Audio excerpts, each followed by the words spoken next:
S velikom kratkovidnošću sam se mučila od svoje 12. godine i da bi se uopće mogla snaći u svijetu oko sebe, morala sam nositi ili leće ili naočale.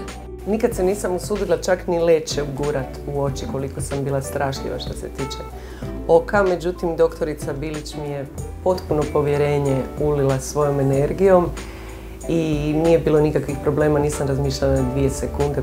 Podvrgla sam se laserskoj operaciji dioptrije, vida i astigmatizma i to je trajalo svega 15 minuta i više se u stvari ni ne sjećam šta znači ne vidjeti ljude oko sebe. Laserska korekcija vida kratka je, bezbolna i sigurna operacija.